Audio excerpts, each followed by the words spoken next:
Tout a commencé lors d'un déjeuner dominical.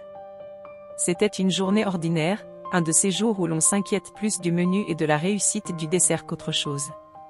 Mon mari et moi avions prévu de recevoir une partie de sa famille. Rien de bien grave, juste un rendez-vous pour se retrouver et discuter. La maison était pleine. Les enfants courent d'un côté à l'autre, l'odeur du barbecue venant du jardin, les rires se répandent dans les pièces. Mon mari était dehors, discutant avec enthousiasme avec ses cousins. J'étais dans la cuisine, en train de ranger les choses, lorsque la porte du salon s'est ouverte et j'ai entendu une voix différente, grave, pleine de présence. Bon après-midi, famille. Je me suis retournée pour regarder, et c'est à ce moment-là que je l'ai vu pour la première fois. L'oncle de mon mari. Un homme qui a immédiatement rendu la pièce plus calme. Il avait un équilibre impeccable, le genre de personne qui semblait toujours garder le contrôle, même dans un environnement chaotique. Il n'était pas beaucoup plus âgé que mon mari. Une dizaine, voire une quinzaine d'années encore. Grand, avec des cheveux gris bien coupés et un sourire qui, je l'avoue, était presque déconcertant. Il a salué tout le monde avec la même énergie et la même gentillesse, mais lorsqu'il m'a atteint, il m'a serré fermement la main, gardant son regard plus longtemps que nécessaire. Avec plaisir, je m'appelle Renato, l'oncle de ton mari. Nous nous sommes enfin rencontrés. À ce moment-là, c'était comme si quelque chose en moi s'était réveillé. Ce n'était pas quelque chose de romantique, encore moins planifié. C'était juste, une prise de conscience. Une reconnaissance que cet homme dégageait quelque chose que je ne savais pas que je recherchais. Pendant le déjeuner, il s'est démarqué sans effort. Il faisait des blagues intelligentes, racontait des histoires intéressantes. Non seulement il était au centre de l'attention, mais il semblait avoir le don de connecter tout le monde autour de lui. Même mon mari habituellement réservé a ri des choses qu'il disait. J'ai essayé de ne pas regarder, mais c'était difficile. Il avait une façon de mener des conversations qui donnait l'impression que chaque mot était prononcé avec un but précis. Et la façon dont il m'a parlé ? Différent. Toujours poli, bien sûr, mais avec un intérêt qui allait au-delà du trivial. C'était comme si chaque question qu'il posait à mon sujet avait une intention cachée, une véritable curiosité. Une fois le déjeuner terminé, il passa encore un peu de temps à parler aux personnes présentes dans la pièce. J'ai ramassé la vaisselle et je l'ai surpris à 2 reprises en train de me regarder. Ce n'était pas un regard invasif, mais c'était comme s'il m'étudiait, comme s'il essayait de me lire. Cela m'a mis mal à l'aise. Avant de partir, il a tenu à lui dire au revoir avec cette même poignée de main ferme. Ce fut un plaisir de vous rencontrer, j'espère vous voir plus souvent. Les mots ne cessaient de résonner. Il parlait comme s'il s'agissait de quelque chose de trivial, mais l'intonation montrait clairement qu'il y avait plus que cela. Et moi, même sans le vouloir, j'ai ressenti un pincement au cœur de quelque chose qui m'a fait peur de l'admettre. C'était le début de tout. Il n'y avait rien de concret, aucun geste qui puisse être considéré comme erroné. Mais ce dimanche midi, quelque chose a changé en moi. Quelque chose auquel je ne savais pas que je devais faire face. Après ce déjeuner, je pensais que ce serait juste une autre réunion de famille dont je me souviendrais de temps en temps. Mais ce n'était pas comme ça. Quelques jours plus tard, mon mari m'a mentionné que l'oncle Renato était passé à l'atelier où il travaillait. C'était une routine, dit-il, car son oncle aimait bricoler de vieilles voitures et échangeait toujours avec lui des idées sur les outils et les techniques. Mais cette fois, Renato voulait venir chez nous. Il a dit qu'il voulait récupérer le jeu de clés que j'avais acheté, a expliqué mon mari, sans réaliser les papillons dans mon estomac que ces mots m'ont donné. La première fois, il est arrivé alors que j'étais seule.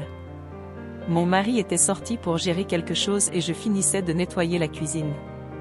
J'ai entendu la sonnette. Quand j'ai ouvert la porte, il était là, avec ce sourire facile et des excuses sur le bout de la langue. Je suis juste venue chercher les outils et te dire bonjour. Est-ce que tout va bien ici ? J'ai essayé d'agir naturellement. Je lui ai proposé un café en attendant l'arrivée de mon mari. Il accepta et s'assit à la table de la cuisine comme si c'était la chose la plus normale au monde. La conversation a commencé sur un ton léger, à propos du travail de mon mari, du projet sur la vieille voiture qu'il restaurait. Mais petit à petit, c'est devenu plus personnel. Il a posé des questions sur moi, sur mes passe-temps, sur ma routine. Je ne sais pas comment l'expliquer, mais ses questions semblaient différentes. Il a écouté attentivement, a fait des commentaires qui témoignaient d'un réel intérêt. Et le regard, oh, le regard. Il n'a pas dévié. Ce n'était pas envahissant, mais c'était intense, comme s'il essayait de voir quelque chose au-delà de ce que je disais. Cela m'a mis mal à l'aise, en même temps, intrigué. Dans les semaines suivantes, Renato commença à apparaître plus fréquemment. Il avait toujours une excuse, apporter quelque chose, récupérer quelque chose, donner son avis sur une réparation que mon mari devait faire. Mais d'une manière ou d'une autre, nous nous sommes retrouvés seuls pendant quelques minutes. Et dans ces moments-là, les conversations semblaient prendre une profondeur à laquelle je n'étais pas habitué. « Vous avez l'air fatigué », dit-il un jour, avec une inquiétude qui semblait sincère. J'ai souri, essayant de le cacher. Les choses du quotidien. « Tu dois prendre davantage soin de toi », répondit-il, et pendant un instant, le ton sembla aller au-delà d'une recommandation désinvolte. J'ai commencé à réaliser que les rendez-vous n'étaient pas aussi décontractés qu'ils le paraissaient. Et le pire, j'ai commencé à les attendre. Mon cœur battait à tout rompre à chaque fois qu'on sonnait à la porte, et je me détestais pour ça. C'était comme s'il avait trouvé un trou dans ma routine, quelque chose dont j'ignorais même l'existence. Et à chaque visite, cette proximité inattendue semblait de plus en plus difficile à ignorer. C'était un après-midi ordinaire, un de ceux où le silence de la maison semblait être une invitation à ranger les tiroirs ou simplement à s'allonger sur le canapé avec un livre. Mon mari était à l'atelier, comme d'habitude, et je profitais du temps seul pour respirer un peu. La sonnette retentit, rompant la tranquillité du moment. Mon cœur s'accélérait, comme il le faisait ces derniers temps à chaque fois que j'entendais ce son inattendu. Je me suis dirigée vers la porte, et quand je l'ai ouverte, il était là, Renato.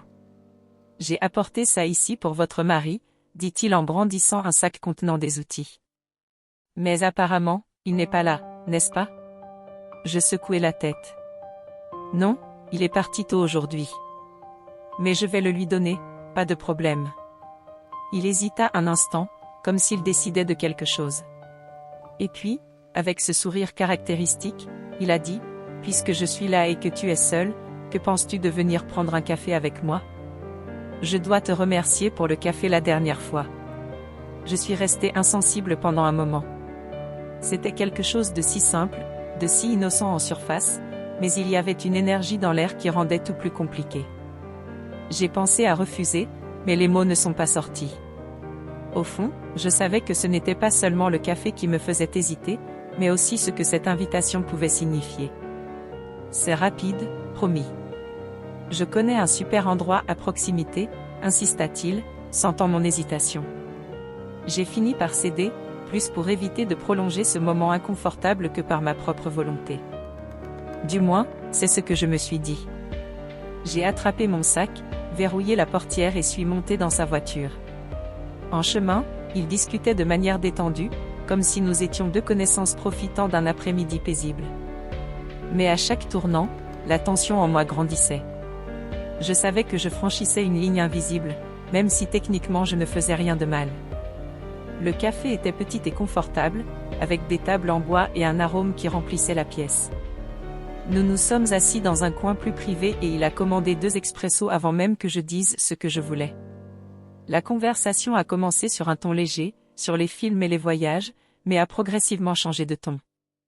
Il posait des questions sur moi, sur mes rêves, des choses que personne ne semblait se donner la peine de poser depuis des années. Il écoutait avec une attention presque déconcertante. « Tu as tellement de choses en toi, » dit-il soudainement. « C'est dommage que tout le monde ne puisse pas voir. » Ces mots m'ont frappé d'une manière inattendue. C'était comme s'il avait dit exactement ce que je ressentais mais qu'il n'avait jamais été capable de le mettre en mots. Et à cet instant, quelque chose a changé. Je savais que ce café n'était pas qu'un café. Il y avait quelque chose là, entre les lignes, qui m'a coupé le souffle. Et en même temps, cela m'a fait me sentir plus vivant que je ne l'avais été depuis longtemps. Assis à cette table basse avec Renato, j'ai senti le temps ralentir. Ce n'était pas l'atmosphère, le bourdonnement autour de nous continuait, avec des tintements de tasses et des conversations basses remplissant l'espace. C'était lui. La façon dont il me regardait, la façon dont il inclinait légèrement la tête pendant que je parlais, comme si chaque mot que je disais méritait son attention absolue. Au début, j'essayais encore de garder la conversation superficielle. J'ai parlé de travail, de défis quotidiens, de choses que n'importe qui demanderait par politesse. Mais Renato ne se contentait pas de réponses vagues. Il a creusé plus profondément. Mais et toi? Que ressens-tu vraiment par rapport à tout ça? La question m'a désarmé. Je restai silencieux un moment, tripotant la soucoupe de ma tasse, essayant de trouver une réponse qui ne paraisse pas vulnérable. Je ne sais pas, parfois, c'est comme si j'étais en pilote automatique, tu sais. Je fais ce qui doit être fait, mais je ne ressens vraiment rien. Il hocha la tête, comme s'il comprenait exactement ce que je voulais dire. J'ai remarqué ça chez toi. Tu as une énergie incroyable, mais on dirait qu'elle est piégée quelque part, cachée. Ces mots furent comme un coup dur. Je ne me souviens pas de la dernière fois où quelqu'un a vu en moi quelque chose au-delà de l'évidence, au-delà de la routine. Renato semblait voir quelque chose dont même moi j'avais oublié l'existence. La conversation a pris une profondeur qui m'a laissé à la fois mal à l'aise et fasciné. Il a commencé à parler des choix que nous faisons dans la vie, de la façon dont nous nous installons souvent dans des situations qui nous apportent de la stabilité, mais pas du bonheur. Vous méritez plus que simplement passer les journées, a-t-il déclaré. Vous méritez de ressentir, de vivre vraiment. J'ai senti une boule dans ma gorge. Il touchait des blessures dont je ne savais même pas qu'elles étaient ouvertes. Tout ce qu'il disait semblait être une traduction parfaite de ce que je ressentais mais que je n'avais jamais verbalisé. Je ne sais pas, peut-être qu'il est trop tard pour changer certaines choses, répondis-je presque à voix basse. Il secoua la tête. Il n'est jamais trop tard. Tu dois juste te rappeler qui tu es. À ce moment-là, je me suis sentie déchirée. Une partie de moi avait envie de s'enfuir, de se cacher de toute l'intensité qu'il faisait ressortir. Mais une autre partie, une partie dont je ne connaissais même pas l'existence, voulait rester. Je voulais en savoir plus. Je voulais être vue comme il me voyait. Renato n'a fait aucun geste déplacé, mais ses paroles et son regard avaient déjà dépassé toute limite. Dans ce café, j'ai ressenti quelque chose que je n'avais pas ressenti depuis longtemps, une connexion réelle, profonde et dangereuse. C'était un après-midi ensoleillé et Renato s'est de nouveau présenté chez nous. Cette fois, j'apportais une pièce de rechange pour la voiture de mon mari. Comme il était encore au travail, il a décidé d'en profiter pour jeter un œil à quelque chose dans la cour qui avait besoin d'être réparé. Ça vous dérangerait de m'aider? J'ai besoin d'une autre main pour maintenir ce bois en place pendant que je l'ajuste, a-t-il demandé, avec ce ton toujours doux mais ferme. J'ai hésité une seconde. Il y avait quelque chose dans sa présence qui semblait véhiculer une tension invisible, comme si toute interaction était une ligne fine. Mais j'ai accepté. Après tout, il s'agissait simplement de tenir une planche. Rien d'autre. Je suis allé dans la cour et me suis positionné là où il m'avait demandé. Il était à genoux sur le sol, ajustant l'angle, tandis que je tenais le bout du bois. Juste une seconde, je vais le garder ici, dit-il en me regardant avec un rapide sourire. C'est à ce moment-là que c'est arrivé. Tandis qu'il ajustait la pièce, nos doigts se sont touchés, un mouvement complètement accidentel, mais qui semblait porter quelque chose de beaucoup plus gros. Le contact dura un moment, mais c'était comme si le monde s'était arrêté. J'ai senti une chaleur soudaine monter dans mon bras, un courant qui parcourait tout mon corps. Je l'ai regardé, surpris, et j'ai réalisé qu'il le ressentait aussi. Il resta immobile une fraction de seconde, les yeux fixés sur les miens, avant de reculer lentement. « Je suis désolé, dit-il presque à voix basse, alors qu'il retournait au travail comme si de rien n'était. Mais sa voix était différente, plus basse, plus chargée. J'ai essayé de me concentrer, mais mes mains tremblaient légèrement. Ce contact, si bref, si apparemment innocent, semblait avoir révélé quelque chose que nous avions tous deux essayé d'ignorer. Une fois la réparation terminée, il se leva et s'essuya les mains. « Voilà. Merci pour votre aide, » dit-il en souriant à nouveau, mais cette fois le sourire était plus retenu. Il y avait quelque chose de non dit entre nous, quelque chose qui n'avait pas besoin d'être expliqué. Je suis entré dans la maison, sentant mon cœur battre à tout rompre, confus et effrayé. Ce n'était qu'un contact, une fraction de seconde. Mais qu'est-ce que cela signifiait? Pourquoi avait-il l'impression que tout avait changé après ça? Et, plus important encore, pourquoi savais-je au fond de moi que je voulais ressentir à nouveau ce contact? Cet après-midi-là, je finissais de ranger la vaisselle quand j'entendis à nouveau la sonnette. Je n'avais pas besoin de regarder par le Judas pour savoir de qui il s'agissait. Renato avait l'habitude d'arriver sans prévenir, toujours avec une excuse sur le bout de la langue. Cette fois, il apportait encore un autre outil dans la voiture de mon mari. « J'espère que je ne gêne pas », dit-il en entrant, avec ce ton calme qui semblait démanteler toute résistance. Je secouai la tête, offrant un bref sourire. Nous étions à nouveau seuls. Mon mari n'était pas encore arrivé et le silence dans la maison semblait amplifier sa présence. Il s'est assis sur la chaise de la cuisine et nous avons commencé à parler de petites choses, mais, comme toujours, Renato a su amener la conversation vers quelque chose de plus profond.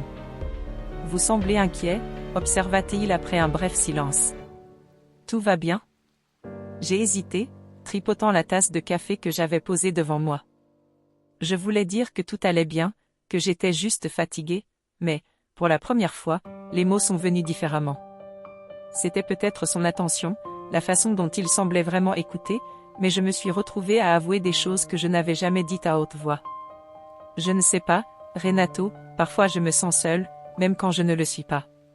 C'est comme si le mariage était devenu une routine. C'est un homme bon, mais, il n'y a plus cette émotion, cette connexion qui je pensais que ça durerait pour toujours. Les mots sont sortis comme une explosion, et quand j'ai fini, je me suis sentie vulnérable, comme si j'avais ouvert une partie de moi-même que j'avais toujours gardée cachée. Renato resta silencieux quelques secondes, se contentant de me regarder. Son regard était intense, mais sans jugement. C'était un regard qui disait qu'il comprenait, qu'il avait ressenti la même chose. « Tu ne mérites pas ça, » dit-il finalement, d'une voix si douce qu'elle ressemblait presque à un murmure. « Vous méritez d'être heureux. De vous sentir vivant. » Il y avait quelque chose dans la façon dont il le disait qui me faisait frissonner. Ce n'était pas seulement des mots de réconfort. C'était comme s'il me disait quelque chose de plus, quelque chose qui n'avait pas besoin d'être dit à voix haute. Pendant un instant, le silence entre nous parla plus fort que n'importe quelle conversation. Je savais que je m'ouvrais trop, mais en même temps, je ne pouvais pas m'arrêter. C'était la première personne depuis longtemps qui semblait vraiment me voir. Mais en le regardant, j'ai remarqué quelque chose dans ses yeux qui m'a mis mal à l'aise. Ce n'était pas seulement de l'empathie. C'était le désir. Un désir soigneusement déguisé, mais impossible à ignorer. Cette conversation a tout changé. L'espace sûr qu'il semblait offrir commençait à se brouiller avec quelque chose de dangereux, quelque chose que je savais que je ne devais pas explorer, mais en même temps, cela semblait impossible à éviter. La journée était nuageuse et les prévisions annonçaient de la pluie à tout moment. J'étais sortie faire quelques courses en ville et j'en ai profité pour m'arrêter à la boulangerie pour acheter le pain frais que mon mari aimait tant. Quand nous sommes sortis, avec le sac à la main, il y avait Renato, debout à côté de la voiture, comme si l'univers avait conspiré pour nous y mettre, à ce moment-là. « Quelle coïncidence de te trouver ici », dit-il, souriant comme toujours. Mais il y avait autre chose dans son ton, quelque chose qui semblait planifié, même si ce n'était pas le cas. J'ai ri, essayant de cacher la nervosité qui apparaissait toujours lorsque nous étions ensemble. Vraiment une coïncidence. « Qu'est-ce que tu fais ici ?» Il a parlé de la résolution d'un problème à la banque, mais la vérité est que je l'ai à peine entendu. Sa présence était si forte qu'elle semblait remplir l'espace autour de moi, rendant difficile de prêter attention à autre chose. « Tu veux qu'on me ramène à la maison ? On dirait qu'il va pleuvoir fort, » suggéra-t-il en désignant le ciel qui commençait déjà à s'assombrir. J'ai regardé l'horizon et effectivement, les nuages promettaient une tempête. J'ai accepté, pensant que ce serait plus rapide et éviterait de me mouiller. Nous sommes montés dans la voiture, en chemin, la conversation était légère, comme si de rien n'était. Mais la tension était là, suspendue entre nous comme de gros nuages dans le ciel. Lorsque nous atteignîmes l'angle de la maison, la pluie commença à tomber, d'abord en gouttes légères, puis en torrent qui semblait venir de toutes les directions. Renato a garé la voiture et a ri. « Juste à temps.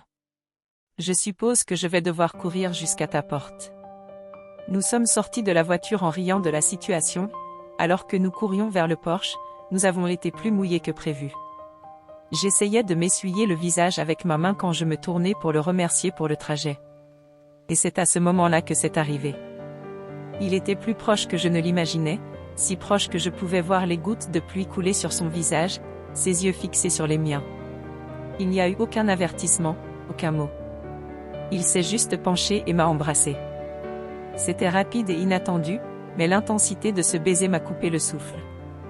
Pendant un moment, j'ai essayé de résister, l'instinct de tirer ma tête en arrière luttant contre l'indéniable attirance qui s'était développée depuis des semaines. Mais quand j'ai senti ses mains toucher mon visage, j'ai cédé. La pluie continuait de tomber, nous enveloppant comme un rideau qui isolait le monde qui nous entourait. Mon cœur battait si fort qu'il semblait résonner dans le silence entre les tonnerres. Et pour la première fois depuis des années, j'ai ressenti quelque chose que je ne savais pas encore pouvoir ressentir, mes jambes tremblaient et je n'avais aucun contrôle sur quoi que ce soit. Une fois le baiser terminé, nous restâmes là, à nous regarder, ne sachant que dire. Il toucha mon visage une fois de plus, comme s'il voulait garder ce moment en mémoire. Je n'aurais pas dû faire ça, marmonna-t-il, mais ses yeux disaient le contraire. Je n'ai pas répondu. Je ne pouvais pas. Tout ce que je savais, c'est que quelque chose d'irrévocable s'était produit et que la ligne que j'avais juré de ne jamais franchir était désormais loin derrière nous, perdue sous la pluie. La porte s'est refermée derrière moi, mais le sentiment d'être exposé n'a pas disparu. J'appuyais mon dos contre le bois, essayant de contrôler ma respiration, mais ma poitrine était serrée, étouffée par un mélange d'émotions que je ne savais pas comment gérer. J'ai regardé autour de moi dans la salle familiale, tout était si pareil, si calme, comme si le monde tournait toujours normalement. Mais en moi, rien n'était pareil. Je pouvais encore sentir le goût de ce baiser, la chaleur de son contact sur mon visage, et cela ne faisait qu'augmenter le poids qui semblait écraser mes épaules. Je me détestais à ce moment-là. Comment aurais-je pu laisser cela arriver? Mon mari était un homme bon, travailleur, quelqu'un qui me traitait toujours avec respect. Et même ainsi, il y avait quelque chose dans la façon dont Renato me regardait, dans sa façon de me parler, qui semblait combler un vide dont j'ignorais même l'existence. Je me dirigeais vers le canapé et m'assis, mes mains tremblant alors que j'essayais de me rappeler de respirer. J'avais envie de pleurer, de crier ou peut-être de tout effacer de ma mémoire comme si cela ne s'était jamais produit. Mais la vérité est qu'il n'y avait pas de retour en arrière. La culpabilité était un poids insupportable, comme si chaque pensée était une chaîne qui m'attirait vers le bas. Quand j'ai entendu le bruit de la porte d'entrée s'ouvrir, mon cœur s'est presque arrêté. Mon mari est arrivé avec le même sourire que d'habitude, me racontant un problème dans l'atelier et me demandant comment s'était passée ma journée. J'ai essayé de paraître normal, mais ma voix était lointaine, presque mécanique. Il ne l'a pas remarqué, bien sûr. Il ne l'a jamais remarqué. Et cela n'a fait qu'aggraver la culpabilité. Parce qu'au fond, je savais que ce qui s'était passé n'était pas uniquement la faute de Renato. C'était le mien aussi. Je me suis laissé emporter. Je l'ai autorisé. Pendant qu'il parlait, j'ai été submergée par un tourbillon de pensées. Et s'il le découvrait? Et si, d'une manière ou d'une autre, cette vérité sortait de là où elle est enterrée? La honte me consumait, mais en même temps, je savais que la simple idée de ne plus revoir Renato me blessait aussi d'une manière inexplicable. Je suis allée dans ma chambre tôt ce soir-là, prétendant être fatiguée, mais ce n'était qu'un prétexte pour échapper au fardeau de la vie ensemble. Allongée dans mon lit, j'entendais mon mari s'ajuster dans le salon, tellement inconscient de tout ce qui se passait en moi. Je fermais les yeux, mais tout ce que je pouvais voir, c'était le visage de Renato, si proche, si intense. Le baiser ressemblait à un rêve, mais le conflit qu'il laissait derrière lui était la plus dure des réalités. À ce moment-là, j'ai réalisé que la culpabilité n'était pas seulement liée à ce qui s'était passé. Il s'agissait aussi de ce que je savais pouvoir encore arriver. J'étais tiraillée entre deux forces opposées, l'engagement envers l'homme de l'autre côté de la porte et le désir interdit pour celui qui avait franchi une ligne qui n'aurait jamais dû être franchie. Et au fond, je savais que la pire bataille était à venir. Le lendemain matin, le poids de la culpabilité était toujours là, comme une ombre, qui me suivait à chaque pas. Chaque geste que je faisais semblait répété, automatique. La routine était devenue du théâtre, une performance sans âme. Mon mari était distrait par ses tâches, ne remarquant rien d'anormal, et je me suis retrouvée à nouveau dans ce cycle, essayant de me convaincre que tout pouvait revenir à la normale. Mais alors que la maison était silencieuse, mes pensées n'étaient qu'un cri assourdissant et je savais que le pire était encore à venir. C'est en fin d'après-midi qu'il réapparut. Renato. Il n'a pas appelé avant, il s'est simplement présenté, comme toujours, avec ce sourire énigmatique, avec la certitude qu'il savait que j'étais au bord de l'effondrement. Mais cette fois-ci, il y avait quelque chose de différent. Il y avait une urgence dans ses yeux, une détermination que je ne pouvais ignorer. « Pouvons-nous parler ?» demanda-t-il en entrant. Sa voix avait un ton qui rendait la pièce plus étroite, plus occupée. Je savais ce qu'il voulait, mais d'une manière ou d'une autre, j'essayais toujours d'éviter la confrontation. Cette conversation, je le savais, marquerait la fin d'une ère d'incertitude et le début de quelque chose qui n'aurait aucun retour. Il s'est assis sur la chaise, juste en face de moi, et m'a regardé en silence pendant un moment. Je pouvais sentir le poids de ses mots avant même qu'il ne les prononce. Et lorsqu'il a finalement parlé, il n'y a pas eu de tour autour du pot. « Je ne suis pas un joueur, et tu ne devrais pas non plus l'être, dit-il d'une voix ferme. Je ne suis pas le genre de personne qui attend que les choses se produisent. Et vous ne devriez pas l'être non plus. Nous savons ce qui s'est passé, nous savons ce qui se passe entre nous, et c'est indéniable. » Ces mots sont tombés sur moi comme une avalanche. Mon cœur s'emballa et une boule se forma dans ma gorge. Je savais qu'il avait raison, mais en même temps, les conséquences de tout cela étaient accablantes. La douleur de la culpabilité, la peur d'être découvert, le poids de ce que signifiait faire un pas définitif. Tout cela me consumait, et pourtant sa présence là me faisait ressentir un désir de quelque chose de plus, quelque chose que je ne parvenais pas à comprendre. « Je ne suis pas venu ici pour que vous me fassiez de vaines promesses, a-t-il poursuivi. Je suis venu parce que je pense qu'il est temps de décider. Soit tu vis ce sentiment que nous portons, soit tu coupes tout contact et retournes à ta vie. Il n'y a plus de juste milieu, tu comprends ? » Il s'arrêta, comme s'il s'attendait à ce que ses paroles tombent comme une pierre au fond d'un puits. Je ne suis pas du genre à attendre éternellement. Si vous avez des doutes, si vous ne savez toujours pas ce que vous voulez, alors il vaut mieux qu'on en finisse maintenant. Je restai silencieux, le cœur battant. Chacun de ces mots était un défi, mais aussi une menace silencieuse. L'idée de tout couper, de revenir à la routine que j'avais toujours connue, me paraissait désormais presque impossible. Sa présence était devenue un besoin que je ne voulais plus ignorer, un besoin qui me sortait de l'apathie que je ressentais au quotidien avec mon mari. Renato avait raison. Il n'y avait plus de place pour l'indécision. J'ai dû choisir, et le choix a été bien plus difficile que je n'aurais pu l'imaginer. Je ne sais pas quoi faire, ai-je finalement avoué. La voix était faible, mais sincère. J'étais déchiré, perdu entre ce qui était sûr et ce qui me faisait me sentir vivant. L'idée de tout risquer me terrifiait, mais l'idée de continuer à vivre le mensonge me paraissait aussi insupportable. Renato se leva et s'approcha de moi, le regard plus sérieux que jamais. Il ne m'a pas touché, mais sa présence était comme une force magnétique, une attraction à laquelle il était impossible de résister. « Je sais que tu es en conflit, dit-il, sa voix maintenant douce, presque comme un murmure. Mais si tu n'as pas encore pris ta décision, alors tu me dis tout ce que je dois savoir. Tu as peur et je comprends. Mais la question que tu dois te poser, est-ce que tu vas vivre dans peur ou vas-tu enfin vivre quoi es-tu là, parmi nous ?» Il s'est retourné pour partir, mais avant d'ouvrir la porte, il s'est arrêté et m'a regardé une dernière fois. « Réfléchissez bien, parce que je ne sais pas combien de temps je peux attendre. Soit vous vivez cela, soit il vaut mieux tout arrêter maintenant. Il n'y aura plus de terrain d'entente après cela. » Et puis il est parti, me laissant seul avec le choix que je savais que je devais faire, mais qui me terrifiait d'une manière que je ne pouvais pas imaginer. Mon cœur était en morceaux, mon corps était tendu et mon esprit tournait. Il avait raison. Il n'y avait pas de retour en arrière. Je devrais décider, et ce faisant, une partie de moi savait que je ne serais plus la même personne. Cette nuit-là, la solitude était ma compagnie. Et, dans le silence de la maison, tandis que l'horloge avançait, la seule chose que j'entendais était l'écho de la question que Renato m'avait posée, « Vas-tu vivre ou vas-tu continuer à survivre ?» Et, à cet instant, j'ai su que ce choix changerait non seulement le cours de ma vie, mais qu'il détruirait également les lignes que je croyais pouvoir contrôler jusqu'alors. Les jours suivants semblaient s'écouler comme si le temps s'était étiré, comme si l'univers observait chacun de mes pas. Je me suis détournée de tout le monde, plongée dans une introspection déchirante. La maison était plus calme que jamais et chaque recoin semblait murmurer mes doutes.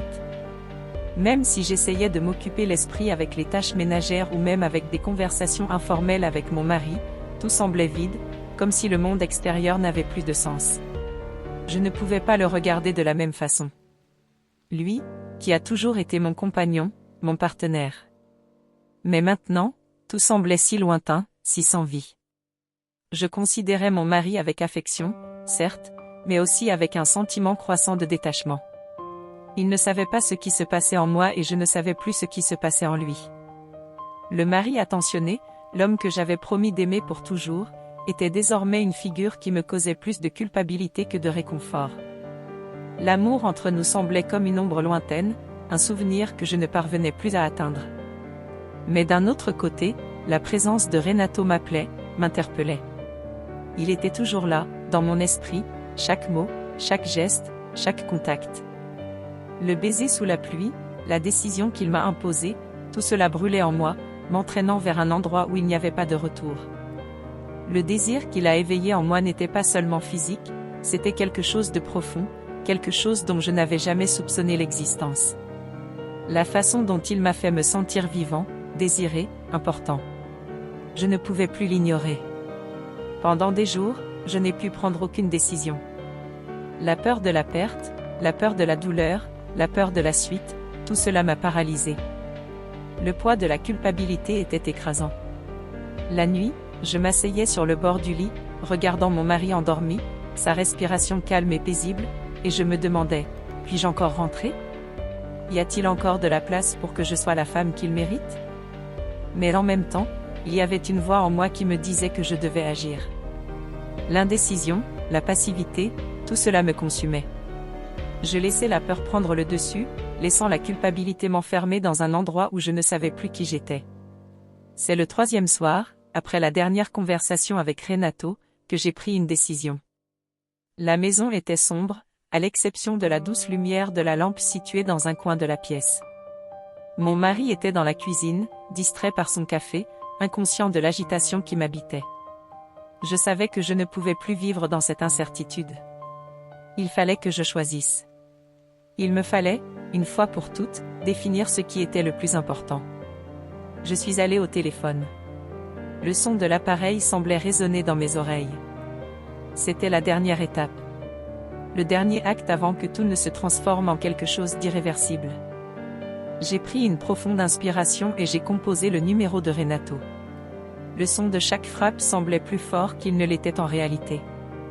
Le téléphone sonna 2, 3 fois, jusqu'à ce qu'il réponde enfin. « Salut », dit-il, sa voix douce, en même temps, remplie d'une tension que je pouvais ressentir même de loin. « Est-ce que tu vas bien ?» J'ai fermé les yeux, sentant le poids de la décision qui m'arrivait. « Nous devons parler », ma voix était ferme, plus ferme que je ne le ressentais. Ce soir, à l'endroit habituel. Il y avait un calme étrange dans mon discours, comme si la décision avait déjà été prise, comme si je savais déjà exactement ce que j'allais faire. Je savais que je ne pouvais plus marcher entre les deux mondes, je ne pouvais plus être la femme partagée entre son mari et son amant. J'avais besoin de choisir mon chemin, plus de promesses vides ou d'illusions de possibilités. À la fin de la conversation, j'ai ressenti une vague de soulagement mêlée à une profonde peur. Mon cœur battait vite et mon corps était tendu comme si j'attendais l'impact d'une tempête. Je savais qu'en faisant cela, je disais au revoir à une partie de ma vie, à tout ce qui avait été mon mariage, et peut-être même à moi-même. Ce soir-là, je suis allée rencontrer Renato. Quand je suis arrivée chez lui, il attendait sur le porche, éclairé uniquement par la douce lumière de la rue. Le silence entre nous était rempli d'attentes mutuelles, mais je savais déjà ce que j'avais à dire. « Je ne peux plus faire ça », ai-je commencé en le regardant droit dans les yeux, essayant de rester calme. J'aime mon mari. J'ai fait un choix. Ma famille est ma priorité et je ne peux plus vivre avec ce que nous faisons. Renato m'a regardé en silence, sans réaction. Pendant un instant, j'ai ressenti une douleur inattendue, comme si j'avais perdu quelque chose de très précieux. Puis il sourit, un sourire triste mais compréhensif. « Je savais que tu prendrais cette décision. Je ne te juge pas pour ça. En fin de compte, le choix t'appartenait toujours. Je savais qu'il avait raison, que le choix m'appartenait vraiment. Et même si le chemin que j'avais choisi n'était pas des plus faciles, quelque chose en moi ressentait une légèreté que je n'avais pas ressentie depuis longtemps. J'avais pris une décision. J'y avais mis un terme. Et même si la douleur et la culpabilité me suivaient encore pendant un moment, je savais que c'était mon chemin, le chemin qui me permettrait de continuer, qui me ferait recommencer. Le lendemain matin, je suis retournée chez moi, chez mon mari, dans la vie que j'avais laissée derrière moi. Je savais que ce serait difficile. Je savais que cette décision ne résoudrait pas tout, mais au moins j'étais honnête avec moi-même. Je ne savais pas ce que l'avenir me réservait, mais pour l'instant, je savais que j'étais prêt à reconstruire ce que j'avais brisé.